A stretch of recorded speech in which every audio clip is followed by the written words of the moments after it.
Hey guys, welcome back to my YouTube channel. तो आज हम बात करेंगे किसी भी कॉम्पिटिटिव एग्ज़ाम के लिए आपको हर एक सब्जेक्ट को किस तरह से टाइम देना चाहिए और किस तरह से उसके लिए प्रिपरेशन करनी चाहिए। तो जैसे कि आपको सभी को पता है कि हिमाचल पुलिस का एग्ज़ाम निकल गया है और उसके लिए मैक्सिमम स्टूडेंट जो हैं वो तैयारी कर रहे हैं। तो हर एक सब्जेक्ट हर एक स्टूडेंट के लिए इजी नहीं होता है। किसी के लिए वो सब्जेक्ट टफ़ भी हो सकता है और किसी के लिए वो इजी भी हो सकता है। तो अगर हम बात करते हैं हिमाचल प्रदेश पुलिस एग्ज़ामिनेशन के बारे में, तो उसके लिए जो भी आपके सब्जेक्ट रहते हैं, जो भी 5, 7 या 8 सब्जेक्ट रहते हैं, like Hindi, English, math, science, GK, reasoning, आपके जो भी मतलब सब्जेक्ट्स हैं, तो हर किसी के लिए उनको पढ़ना टिपिकल और इजी रह सकता है। तो अगर हम बात करें मैथमेटिक्स की, तो किसी का ये सब्जेक्ट रहता है टफ़, तो कईयों के लिए रहता है इजी। जिस सब्जेक्ट में किसी की पकड़ अच्छी होती है उसको वो उसी हिसाब से टाइम देता है। तो अगर हम बात करें मैथमेटिक्स की, तो जिस सब पर्सन का अगर मैथमेटिक्स ठीक होगा, मेरा तो ठीक नहीं था, अगर मैं खुद की बात करूँ तो मेरा तो ठीक नहीं था, तो जिसका ठीक होगा उसका वो खुद मतलब 1 घंटा उसको उसके लिए देगा तो वो इनफ है। लेकिन ऐसा नहीं है कि अगर उसको मैथ आता है तो वो उसको छोड़ देगा। अगर ऐसा होगा तो अगर वो सोचेगा कि लास्ट टाइम मैं मैथमेटिक को कंप्लीट कर लूँगा, जो भी उसमें जो टॉपिक रहते हैं, एवरेज, सम, परसेंटेज, जो भी टॉपिक रहता है मैं इजली कर लेता हूँ और मैं तब भी कर लूँगा, तो ऐसा नहीं होता है। क्योंकि उस टाइम उसके लिए आपको बहुत ज़्यादा प्रैक्टिस की ज़रूरत पड़ती है, और अगर आपकी प्रैक्टिस ठीक होगी तभी आप उस टाइम अच्छा कर पाएंगे।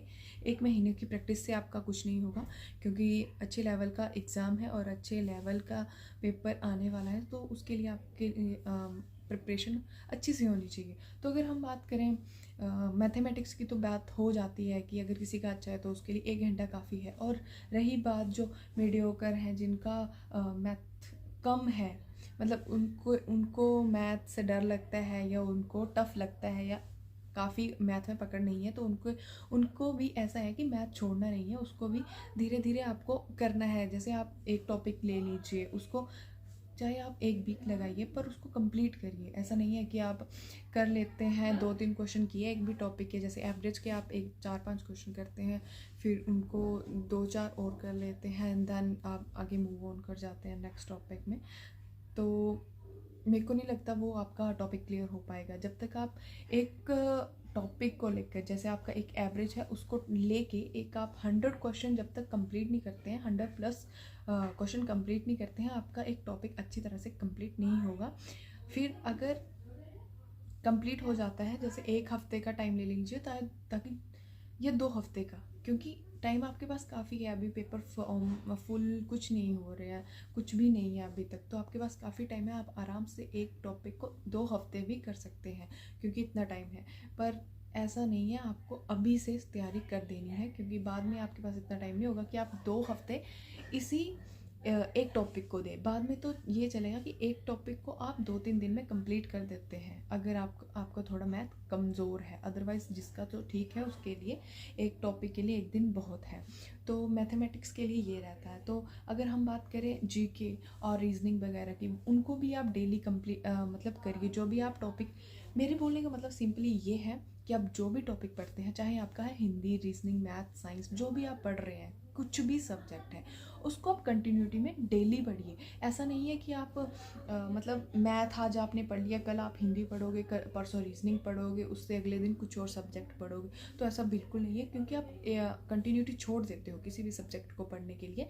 फॉर एग्जांपल, आप अब हमारा पेपर में रहते हैं 5-7 सब्जेक्ट, सभी इकट्ठे रहते हैं, तो उसमें आप किसी भी सब्जेक्ट को नेग्लेक्ट करते हो कि नहीं, इसको मैं आज नहीं कल पढ़ूंगा। हिंदी सबसे इम्पोर्टेंट बात आ जाती है हिंदी की। हम लोग सोचते हैं हमें हिंदी आती है, हम नहीं पढ़ेंगे, इसको तो हम लास्ट में कर लेंगे, क्योंकि हिंदी हम बचपन से पढ़ रहे हैं, तो हमारा ओवर कॉन्फिडेंस रहता है इस चीज़ के लिए कि हमारी हिंदी ज़्यादा अच्छी होगी। लेकिन ऐसा कुछ नहीं है। माथ हम मतलब जो हम मार खाते हैं, जो मैक्सिमम हम लोग हिंदी में मार खाते हैं, क्योंकि उसमें जो शुद्ध वर्तनी रहती है हमारी, उसमें जो शुद्ध करने के लिए ऐसे ऐसे वर्ड दे रखे होते हैं जो हमने कभी सोचे नहीं होते, और वो आ जाते हैं। और उसमें छोटा स और घ में भी मतलब इतने छोटे छोटे डिफरेंस होते हैं कि उसमें हम वो भी गलत करके आते हैं, और मैंने खुद ये चीज़ गलत करी, आई नो।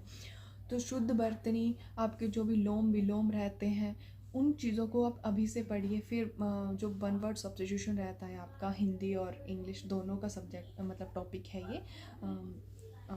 तो ये चीज़ मतलब हिंदी को भी आपको साथ में लेके चलना है हर एक सब्जेक्ट का, चाहे आप हिंदी लो, इंग्लिश लो, रीजनिंग लो, जीके लो, हर एक टॉपिक आपको रोज़ लेना है। और जैसे आप फॉर एग्ज़ाम्पल आप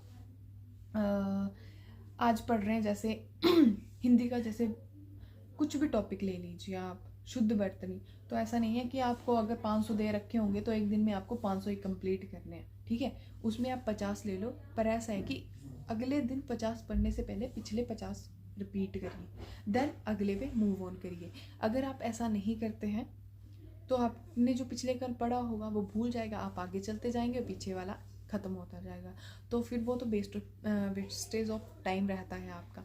सो मेरा आपको सजेशन यही रहेगा कि आप जो भी सब्जेक्ट पढ़ते हैं, क्योंकि अभी टाइम आपके पास मैक्सिमम काफ़ी है, अगर आप टाइम से पढ़ने लग जाते हैं तो ऐसा है कि आप हर एक सब्जेक्ट का एक टॉपिक लीजिए, हिंदी का अलग टॉपिक लीजिए, रीजनिंग का अलग, मैथमेटिक्स का अलग, पर हर एक सब्जेक्ट को आपको डेली पढ़ना है ताकि आप अच्छे से अपने एग्ज़ाम के लिए प्रिपेयर हों और अपना जो बेस्ट है वो दे सकें।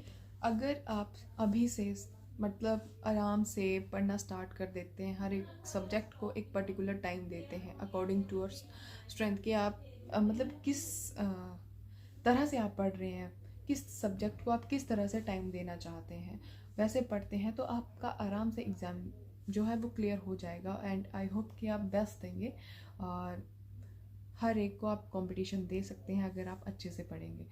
काफ़ी इतना भी टफ़ एग्ज़ाम नहीं होता है जितना हम सोच के चलते हैं, लेकिन आप तैयारी करेंगे तो 100% रहेगा। अगर तैयारी नहीं करेंगे और ये सोचेंगे कि नहीं मैं एंड में जाके लास्ट वीक में या लास्ट मंथ में मैं ये भी पढ़ूंगा, मैं वो भी पढ़ूंगा, देन आपसे कुछ नहीं होगा। ये 100% है, ये सिर्फ बोलने की बातें होती हैं, ये मेरा एक्सपीरियंस रहा है और मैं बस आपसे यही कहना चाहती हूँ कि मतलब अकॉर्डिंग टू माई एक्सपीरियंस कि आपने जो भी पढ़ना है वो अभी से पढ़ना स्टार्ट कर दीजिए। मत वेट करिए कि आपके जो फॉर्म है वो निकलेंगे देन आप स्टार्ट करेंगे पढ़ना, तो उस टाइम आपसे कुछ भी नहीं होगा। जो आप नॉर्मल पढ़ते होंगे आपसे वो भी डर के मारे नहीं होता है। सो मेरा सजेशन तो यही है कि आराम से डेली का एक टॉपिक लीजिए एंड देन उसको करिए, एंड देन जब अगले दिन आप उस टॉपिक को पढ़ते हैं उससे पहले पिछला टॉपिक जो भी है आप उसको पढ़िए, देन अगले पे चलिए। एंड संडे टू संडे अपना टेस्ट रखिए, मॉक टेस्ट रखिए या कुछ भी, और अपना देखिए कि आप कहाँ पे स्टैंड कर रहे हैं एंड देन आगे बढ़िए। So wish you all the very best to all of you. I hope आप सभी अच्छे से परफॉर्म करेंगे and thank you so much.